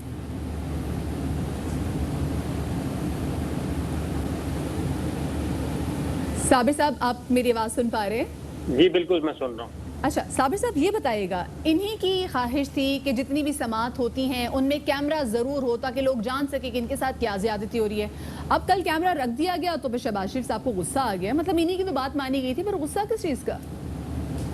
वो देखिए, ये मीडिया से खेलते हैं, और हर पॉलिटिशियन जब भी वो फंसता है तो वो उसकी यही कोशिश होती है कि वो मीडिया के सामने अपने आप को हीरो के तौर पे पेश करे। और वो हीरो के तौर पे पेश करे। और यही काम मुस्लिम लीग नवाज़ कर रही थी और ये डिमांड इन्हीं की तरफ से थी। और इनको पता था कि कैमरा हर वक्त होता है, जब भी आप इन्वेस्टिगेशन के लिए जाते हैं नैब में, FIA में, और ये आपने पनामा इन्वेस्टिगेशन भी देखी थी आपने, उसमें भी बाकायदा तौर पे सारी चीज़ रिकॉर्ड हो रही होती है। और हाई प्रोफाइल केस जितने भी हैं उनकी रिकॉर्डिंग होती है। डॉक्टर आसिम की भी रिकॉर्डिंग हुई थी, उज़ैर बलोच की रिकॉर्डिंग हुई है। सारी चीज़ें ये होती हैं ताकि कल को कोई तब्दील इसमें ये ना कहे कि मैंने तो ये बात कही नहीं थी। तो इसलिए इनको अंदाज़ा था, लेकिन इसके बावजूद ये कह रहे थे कि जनाब हमें मीडिया के सामने और मीडिया कैमरा के सामने रिकॉर्डिंग की जाए, पूरी दुनिया देखे। तो वो सारे काम नैब ने किए हुए थे और शहबाज शरीफ साहब ने सबसे पहले तो यही कहा, क्योंकि उनका था मिन्नत तरले का प्रोग्राम था। और कुछ आपको पता है कि ये पॉलिटिशियंस का स्टाइल होता है कि बाहर वो बहुत बबरशेर होते हैं, लेकिन जैसे ही कमरा बंद होता है तो उसमें फिर वो उनका एटीट्यूड बिल्कुल डिफरेंट होता है। तो इसलिए उन्होंने ये कहा कि कैमरा बंद किया जाए और कैमरे के बगैर किया जाए। और फिर जब उन्होंने कहा कि ये तो हमारा एक प्रोसीजर है और आपकी भी ख्वाहिश थी कि कैमरा लगा के ही सारा कुछ किया जाए, तो फिर उन्होंने कहा कि नहीं, यहाँ पे एंकर्स को होना चाहिए। और मेरा ख्याल है अगर नैब ये कहता कि ठीक है जी हम एंकर्स को भी बुला देते हैं, तो फिर शहबाज शरीफ साहब ने अपनी एक लिस्ट देनी थी कि सिर्फ ये एंकर आएँ, इसके अलावा कोई एंकर चले यहाँ पे एंकर्स की बात की, तो होते हैं एंकर्स की आपने बात की, तो इसी हवाले से जो एंकर पर्सन है इमरान खान, उन्होंने एक बात में कहा है जी शहबाज शरीफ कैमरे की मौजूदगी से नाला है। और जैसे मदी आप कह रही थी कि दूसरी जानिब जो शाहिद खाका अब्बासी वो तो कह रहे हैं कि सुना देते हैं, सुना देते ऑफ द रिकॉर्ड में कल क्या बात की थी। शहबाज शरीफ साहब ने आज नैब के ऑफिसर से इस बात के ऊपर तकाजा किया कि आप ये कैमरा बंद करें। उन्होंने कहा जी कैमरा हम बंद नहीं करते। तो इस बात के ऊपर काफी लेदे जो है वो वहां पे शुरू हो गई और काफी देर तक शहबाज शरीफ साहब ये तकरार करते रहे कि आप बंद करवाएं जी कैमरे, ये कैमरों के साथ कोई नहीं, ये ब्लैकमेलिंग है। शहबाज शरीफ साहब जो है वो काफी फ्लेयर अप हो गए और बहुत गुस्से में आ गए थे आज, लेकिन नैब वालों ने कैमरे बंद नहीं किए। शहबाज शरीफ साहब को उन्होंने 120 बंदों के बयान हल्फी दिखाए जिनसे आपने पैसे लिए हुए हैं और ये पैसे जाली अकाउंटों में गए और वहां से आपके अकाउंटों में आए। शहबाज शरीफ साहब ने कहा जी कि ये तो अकाउंट मेरे बच्चों के अकाउंटों में गए या मेरी वाइफ के अकाउंट में गए, तो आप उनसे पूछें, मैं उनके लिए कोई रिस्पॉन्सिबल नहीं, आप जाके उनसे सवाल करें। इसी हवाले से फिर शाहिद खाका अब्बासी जो हम इतनी गुफ्तगू कर रहे हैं वो क्या मौक़िफ़ रख रहे थे, ज़रा वो पहले सुन लेते, फिर साबिर साहब से सवाल करेंगे। हमारी डिमांड ये है कि जब नैब तफ्तीश करे तो इसी तरह कैमरे वहाँ लगा कर तफ्तीश करे। हुकूमती इदारे, मुल्क के इदारे बदनीयती पर उतर आए तो फिर मुल्क खोखला हो जाता। तो ये उन्होंने कहा था। अच्छा साबिर साहब, आप कह रहे थे कि जी एटीट्यूड में थोड़ा सा तनाव आ जाता है, इसलिए तो नहीं तनाव कल आ गया था शहबाज शरीफ के एटीट्यूड में कि नैब ने ये ऐसे सबूत सामने रख दिए और बोले कि जी 7 अरब रुपए का रेफरेंस तैयार है, हम ये सारे सबूत आपको दे रहे हैं, ये है वो ज़राए जहाँ से सारे पैसे आए।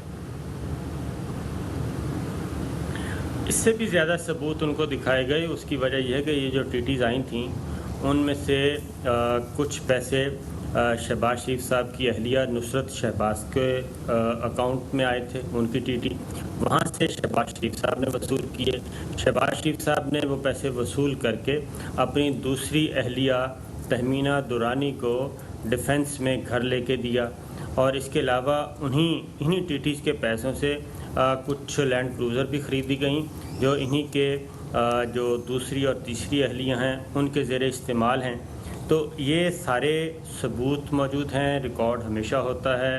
और लेकिन मामला ये होता है कि जब इसमें बाद में जाके फिर जब कंप्रोमाइज़ होते हैं, समझौते होते हैं और पॉलिटिकल बारगेनिंग होती है तो वहाँ जाके मामला ख़राब होते हैं। अदरवाइज़ जितने भी अब तक मुकदमात बने और जितनी भी इन्वेस्टिगेशन हुई उनकी बुनियाद सही बुनियादों पे ही होती है और उनके बाकायदा तौर पे सबूत होते हैं। लेकिन चूँकि हमारे यहाँ एक पॉलिटिकल कल्चर ऐसा है कि बवक्त ज़रूरत उनको इस्तेमाल किया जाता है, इसलिए फिर ये जितने भी करप्ट लोग पकड़े जाते हैं वो किसी भी शोबे से हों, वो बाद में फिर हीरो बनते हैं कि जनाब देखें इतना ट्रायल हुआ और हमारे ख़िलाफ़ कोई सबूत नहीं था। सबूत होते हैं लेकिन मिटा दिए जाते हैं। अच्छा, आप क्योंकि साबिर साहब बड़ी सियासी बसीरत भी रखते हैं इसलिए काफ़ी ज़्यादा प्रोडिक्शन भी देते हैं। 16 जून तक तो उनकी ज़मानत है शहबाज शरीफ साहब की। अब मुतमईन नहीं कर पाए, कल की समात में मुतमईन नहीं कर पाए, अगर नए मुतमईन नहीं होती तो आप समझते हैं कि फिर आगे इनकी गिरफ्तारी अमल में आ जाएगी?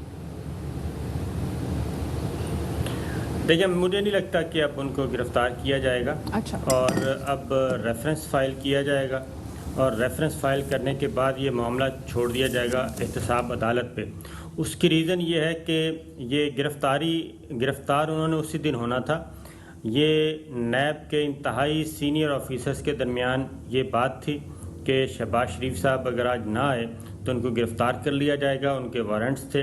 लेकिन उन्हीं सीनियर्स में से एक ने शहबाज शरीफ साहब को फ़ोन पर इत्तला दे दी, डायरेक्ट और इनडायरेक्ट, और आने से रवानगी से पहले ही शहबाज शरीफ साहब को पता चल गया था। शहबाज शरीफ साहब उसी बिल्डिंग में मौजूद थे, उसी रिहाइशगाह पर मौजूद थे, लेकिन मुखबर चूँकि उनका तगड़ा था इसलिए मुखबर ने नैब से ही, लाहौर नैब से ही, मैं एक और बात बता दूं, लाहौर नैब से ही शहबाज शरीफ साहब को ये इन्फॉर्म कर दिया था। तो उसके बाद फिर नैब में चेयरमैन नैब ने इस सिलसिले में अपने तौर पे कोई एक इंक्वायरी भी करवाई है और बंदा पॉइंट आउट भी कर लिया गया है, लेकिन देखना है कि उसको भी कुछ सज़ा मिलती है या नहीं मिलती। तो इसलिए ये जितने भी बड़े बड़े तगड़े लोग होते हैं तो उनके हर जगह पे बंदे मौजूद होते हैं और इसलिए वो फिर रिलीफ भी हासिल करते हैं। ये आपने बहुत बड़ी बात कर दी, बता मैं अच्छी हमें मालूमात भी दे दी है कि नैब लाहौर में इसे किसी से पता चल भी किया था और बाद में उन्होंने फिर जो इनका मुखबिर था अच्छा था तभी वो हमने देखा कि मॉल्टन में रिहाइशगाह में मौजूद नहीं थे। अच्छा ये बताइएगा, हमने देखा है कि मुस्लिम लीग नून के बड़े बड़े जो रहनुमा हैं वो कोविड-19 का शिकार हो गए हैं। खुद शहबाज शरीफ साहब इसलिए नैब नहीं आ रहे थे, उनका वकील बार बार ये कह रहा था इज अ कैंसर सर्वाइवर, वो नहीं आ सकते, खुदा ना खासा उनको कोविड-19 ना हो जाए। अपने लिए बात मुख्तलिफ है, ये जो उनके तमाम तर फॉलोअर्स, जो उनके कारकुनान जो इतनी मोहब्बत का इजहार करें, फूल निछावर करें, तो इनकी सेहत के हवाले से कोई कंसर्न नहीं, खुदा ना खासा इनको अगर कोरोना हो जाए तो फिर क्या होगा? ये आप जितने भी जी बड़े सियासी ख़ानदान हैं और ख़ास तौर पे मैं शरीफ फैमिली का तज़किरा करूँगा, ये अपने मफाद के लिए कुछ भी कर सकते हैं। आपने देखा कि दानियाल अजीज़ का कैरियर तबाह हो गया, निहाल हाशमी साहब को जेल जाना पड़ा, तलाल चौधरी डिस्क्वालीफाई हो गए, ख्वाजा साद रफ़ीक साहब कहाँ पहुँचे हुए हैं, और ये इसी तरह ही करते हैं। परवेज़ रशीद साहब को इन्होंने पहले डॉन लीक्स को ख़ुद खबर को रिपोर्ट किया, लीक करवाया, फिर उन्हीं को सज़ा दे दी, फिर मुशाहिदुल्लाह खान, ये इस तरह करते रहते हैं। और अब भी ये मैं हैरान होता हूँ, शाहिद खाकान अब्बासी साहब प्राइम मिनिस्टर रह चुके हैं इस मुल्क के, इससे बड़ा ओहदा क्या हो सकता है। लेकिन वो भी अगर एक माउथ पीस अपना माइंड अप्लाई नहीं करते, सिर्फ माउथ पीस बन के हर वक्त एक गैर हकीकी बात करनी है। शाहिद खाकान अब्बासी साहब कोविड-19 के हो गए हैं, डॉक्टर तारिक फजल साहब हो गए हैं, मरियम औरंगजेब साहब हो गई हैं, उनकी वालदा हो गई हैं, लेकिन कोई परवाह नहीं है। बस ये है कि पॉलिटिकल लीडरशिप का ऑर्डर होना चाहिए कि जनाब ये ऑर्डर है और बस आप यहाँ पे पहुँचें और तकरीर करें। ये हर तरह है, पाकिस्तान तहरीक इंसाफ, पाकिस्तान पीपल्स पार्टी, सब जगह पे यही चीज़ें हैं और ख़ुद वो अपने आप को महफूज रखते हैं।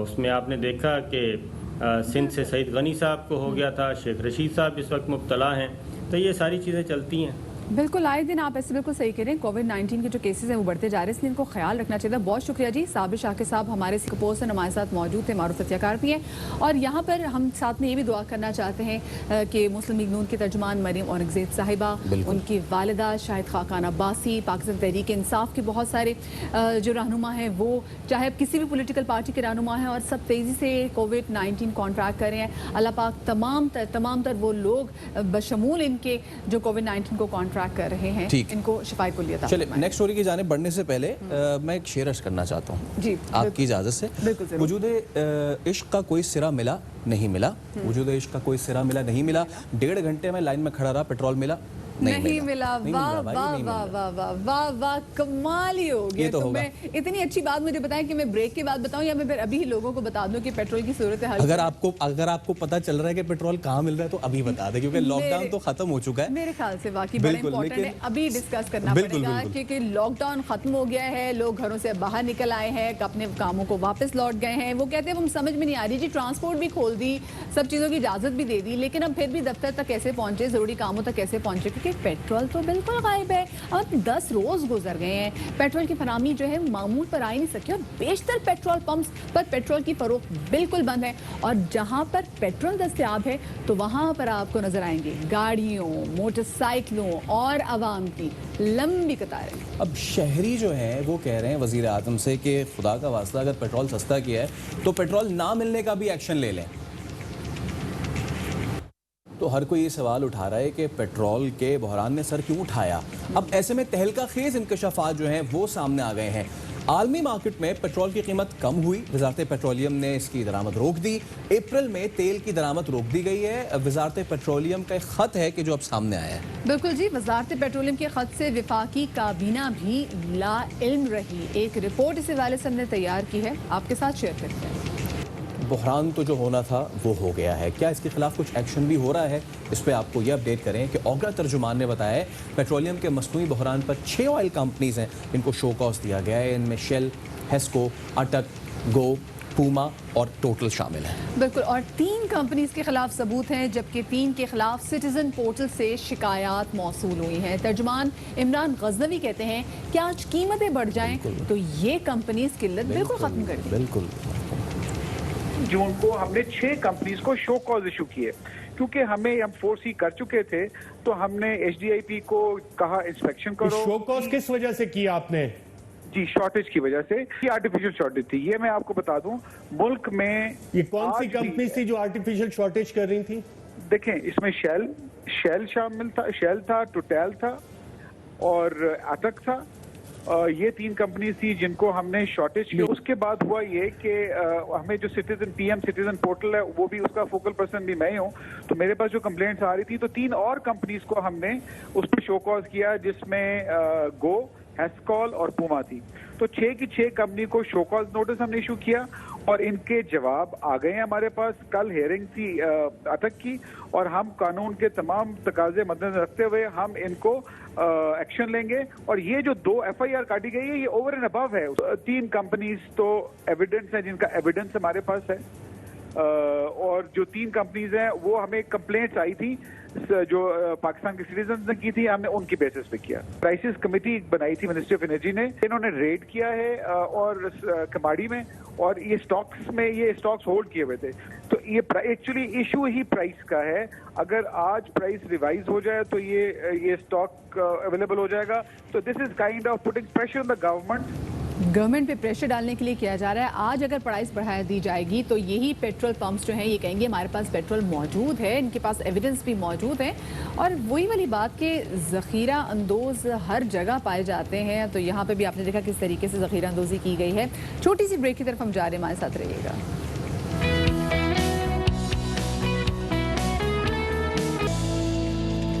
वेलकम बैक टू बाखबर सवेरा। और पेट्रोल की किल्लत के बाद अब हम ज़रा बात कर लेते हैं साफ और शफाफ और बिल्कुल सही प्योर दूध की दस्तयाबी के हवाले से। तो इसी हवाले से पंजाब में खालिस दूध की फराहमी के लिए मोबाइल मिल्क टेस्टिंग लैब्स और बाइक स्क्वाड का इफ्तिताह कर दिया गया है। वज़ीर आला पंजाब उस्मान बुज़दार का कहना है कि mobile milk testing labs Lahore के 6 रास्तों पर दूध का मयार चेक करेगी और लाहौर में बगैर चेकिंग और टेस्टिंग दूध की कोई गाड़ी भी दाखिल नहीं हो सकेगी। तो चलिए एक अच्छा इक़दाम है, इसी पर बात करने के लिए हमारे साथ मौजूद हैं फूड अथॉरिटी इरफान मेमन साहब। इरफान साहब, बहुत शुक्रिया आप बाखबर सवेरा के लिए आपने वक्त निकाला।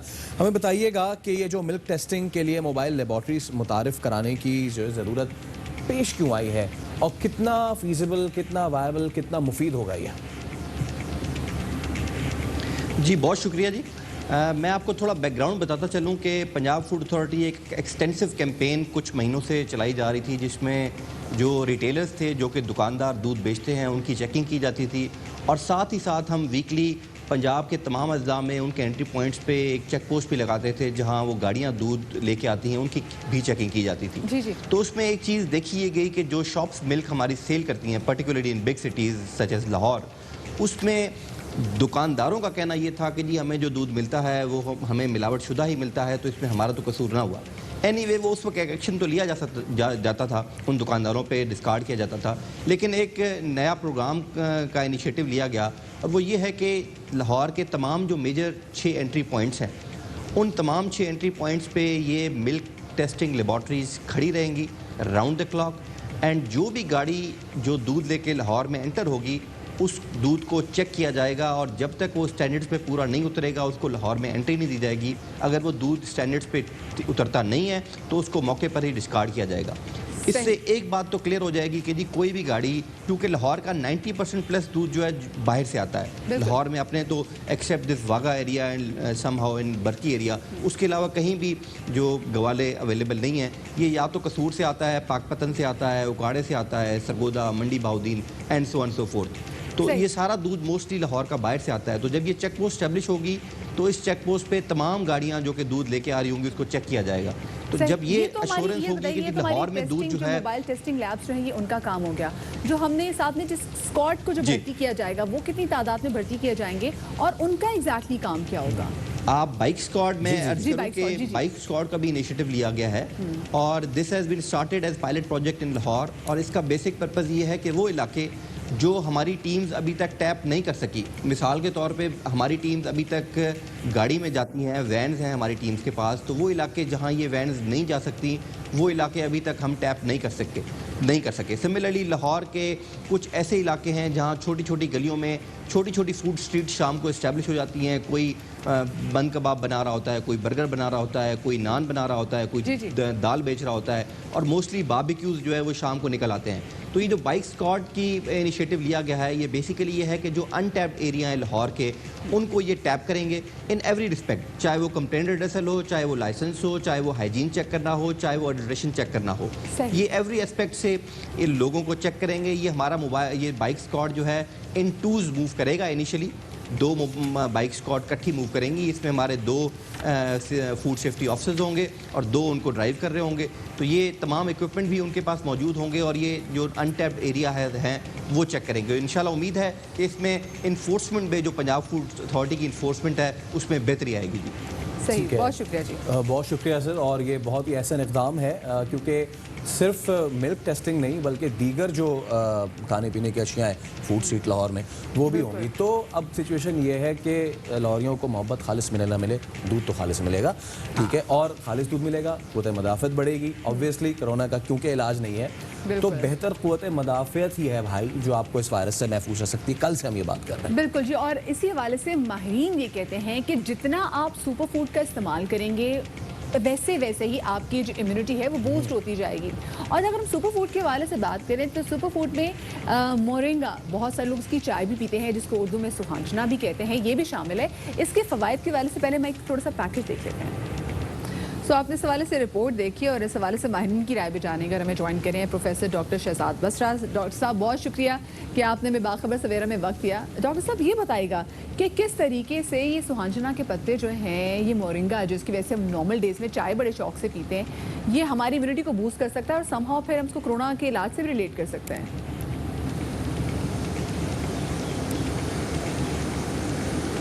डॉक्टर साहब आप मुझे सुन पा रहे हैं? जी, अब आवाज़ आ रही मुझे आपकी। अच्छा ठीक है। डॉक्टर साहब ये बताइएगा, अभी हमने अपने नाज़रीन के लिए सामने एक रिपोर्ट भी पेश की जिसमें बताया कि सुहांजना के पत्तों का क्या फ़ायदा होता है। आपसे हम जानना चाहेंगे कि माहिरीन क्या कहते हैं, आप क्या समझते हैं कि किस तरीके से मुफीद है और हमें अपनी रोज़मर्रा की खुराक में इसको शामिल करना चाहिए ताकि हमारी इम्यूनिटी बढ़े। आपकी आवाज़ तो क्लियर नहीं आ रही लेकिन गालबन मोरिंगा की बात हो रही है और कोरोना के अगेंस्ट इम्यूनिटी के ऊपर बात हो रही है। तो मैं बात कर लेता हूँ।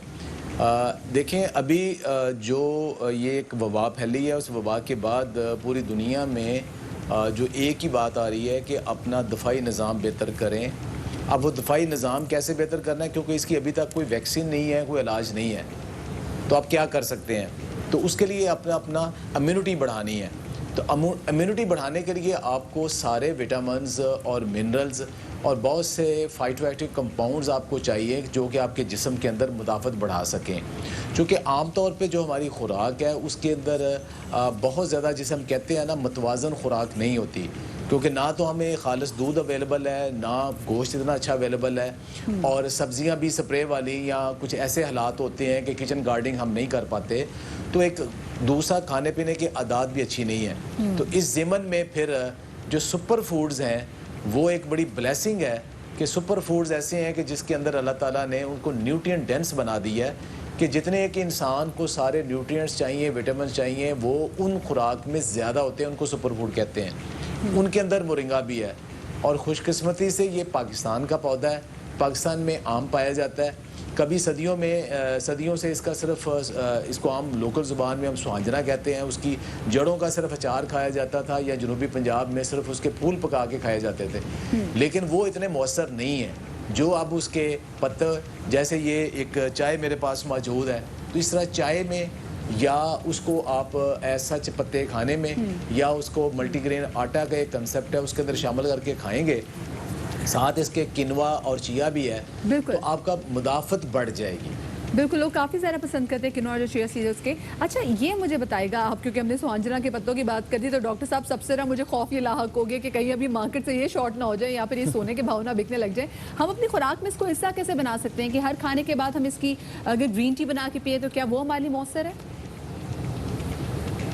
जी देखें, एक तो ये कि अगर आपके घर, सबसे आसान तरीका तो ये है इसको महंगा ना होने देने के लिए कि हर घर में एक मोरिंगा का पौधा हो, तो कभी महंगा नहीं होगा, लेकिन उसके लिए टाइम लगेगा अभी ना, अब अवेलेबल है। लेकिन दूसरा, मार्केट में अब अवेलेबल है और इतना महंगा नहीं है अभी, आहिस्ता इसका अवेयरनेस हो रही है, लेकिन वैसे वैसे आ भी रहा है। तो एक तो ये है कि अगर तो आपके पास रेडी ग्रीन टी अवेलेबल है तो फिर आप दिन में ज़्यादा नहीं, 1-2 दफ़ा इसकी ग्रीन टी पी लें। अगर आपके पास इसके खुश्क पत्ते मौजूद हैं तो आप वैसे जैसे ग्रीन टी बनाते हैं वैसे बना लें। लेकिन दूसरी इंपॉर्टेंट चीज़ है कि अगर आप डायबिटीज़ का, ब्लड प्रेशर का या लो इम्यूनिटी का आप फाइट कर रहे हैं तो फिर उसके लिए आपको टी के अलावा उसका पाउडर भी लेना पड़ेगा। वो कम से कम उसकी जो डोज है वो 1 ग्राम पर डे है। लेकिन एक और चीज़ है कि हमारे चूँकि टेस्ट बड ऐसे हैं कि हम कुछ थोड़ी सी जो टेस्ट में कंप्रोमाइज़ नहीं करते, तो इसके लिए अब मैंने कुछ इंट्रोड्यूस करवाई हैं। इसकी जो डिश है लोकल, जो टेस्ट बड में बहुत ही ज़्यादा एक्सेप्टेबल है और उसके बड़े ज़बरदस्त रिस्पांस आ रहे हैं, वो ये है कि जो हम रोटी खाते हैं तो उस आटे के अंदर ही हम किनवा और मोरिंगा दोनों शामिल कर लें, तो वो काफ़ी सारे लोगों को अब उसका ब्लड प्रेशर का और शुगर का और दिल के अमराज में बहुत फ़ायदा हो रहा है और उसकी अमेजिंग रिजल्ट है। दूसरा ये कि जो हमारी रवायती तौर पे पुदीने की चटनी थी, वो एक हमारे किचन के अंदर अल्लाह ताला ने सारी हेल्थ वाली, अब सब लोग क्या बता रहे हैं कि आप लहसुन लें, अदरक लें, टमाटर लें, प्याज लें, ये चीज़ें हैं कि जो आपकी इंक्रीज़ कर रही है इम्यूनिटी, आपके ब्लड को थिन कर रही है और आपकी रेजिस्टेंस बढ़ा रही है, वो हमारी किचन में मौजूद है। लेकिन हम उन्हें जब फ्राई करते हैं सालन बनाने में तो उनकी बहुत सारी न्यूट्रिएंट्स ज़ाया हो जाती है। अगर उन सब को हम पुदीना चटनी में शामिल कर रवायती तौर पे जगाते हैं, उसके अंदर मोरिंगा भी ऐड कर लें तो वो खाने के साथ आप पुदीना चटनी विद मोरिंगा यूज़ करें तो वो एक बहुत अच्छा आसान तरीका है। तो बहुत शुक्रिया डॉक्टर साहब, आप इसके फ़वाइद बता रहे थे। और तरह की हर्ब्स वो ना सिर्फ आपका ब्लड थिन करती हैं, आपका रेगुलेट करती हैं कोलेस्ट्रॉल और ब्लड प्रेशर भी, तो बहुत ज़बरदस्त चीज़ है मदिया ये। बिल्कुल जी। और अभी हम आगे बढ़ेंगे क्रिकेट में, लेकिन क्रिकेट और हमारे दरमियान एक छोटी सी ब्रेक आ गई है, तो पहले ब्रेक की तरफ जाते हैं फिर वापस आते हैं।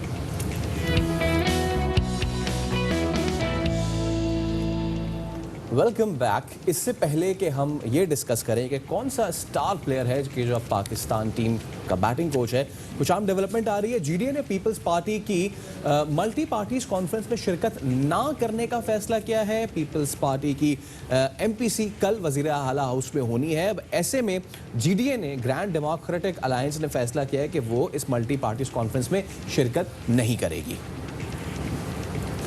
और अब हम ज़रा दुनिया क्रिकेट के हवाले से आपको एक खबर देते चलें। स्पेशली यूनुस खान के जो फैंस हैं उनकी अच्छी खबर यह है कि पाकिस्तान क्रिकेट बोर्ड के दौरा इंग्लैंड के लिए कुछ अहम फैसले सामने आए हैं, जिसमें साबिक कप्तान यूनुस खान को तो पाकिस्तानी टीम का बैटिंग कोच मुकर्रर कर दिया गया है, जबकि मुश्ताक अहमद स्पिन बॉलिंग के कोच की जिम्मेदारी अब यहाँ पे संभालेंगे। अब ये दोनों साबिक खिलाड़ी जो हैं वो इंग्लिश कंडीशन से बखूबी वाकिफ़ हैं, चाहे मुश्ताक अहमद हो कि जो इंग्लैंड के कोच भी रह चुके हैं और एक लंबा अरसा काउंटी खेलते रहे वहाँ पे, चाहे वो यूनुस खान हो कि जिन्होंने क्या इंग्लैंड, क्या ऑस्ट्रेलिया और क्या यूएई हर जगह सैकड़े बना के ये कह दिया है कि जी माय नेम इज़ खान और I am here to bat to coach now. तो फिर पीसीबी ने अब ये फैसला कर लिया है कि हेड कोच होंगे मिसबाह, बॉलिंग कोच हैं वकार यूनुस। इनको ज़रूरी और आम वसाइल की फराहमी के लिए जो है हम इन दोनों अब स्टार प्लेयर्स को भी इंक्लूड कर रहे हैं। टीम की कारकर्दगी इससे ऑब्वियसली मज़ीद बेहतर जो है मिलेगी। ये जिम्मेदारी मिलने के बाद अब साबिक कप्तान यूनुस खान वो कहते हैं कि ये दौरा मुश्किल है लेकिन एजाज़ की बात है।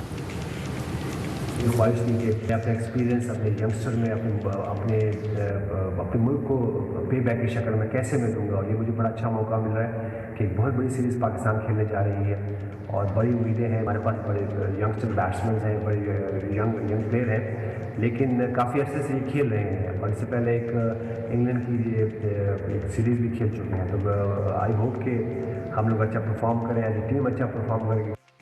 ये देखना है कि इनका एडिशन कितना फ्रूटफुल साबित होगा। और ये डिसीजन कब से सोचा जा रहा था। दुनिया क्रिकेट के जो तबसरे की माहिर हमारे साथ मौजूद है, हमारे सीनियर स्पोर्ट्स रिपोर्टर शायद हाशमी साहब हमारे साथ मौजूद है। हाशमी साहब, अब वेलकम टू बाखबर सवेरा। ये बड़ी अच्छी खबर है, बहुत अरसे बाद हम एक्टिव देखें यूनुस खान साहब को कि वो वापस चाहे कोच ही बन के वापस आए हैं।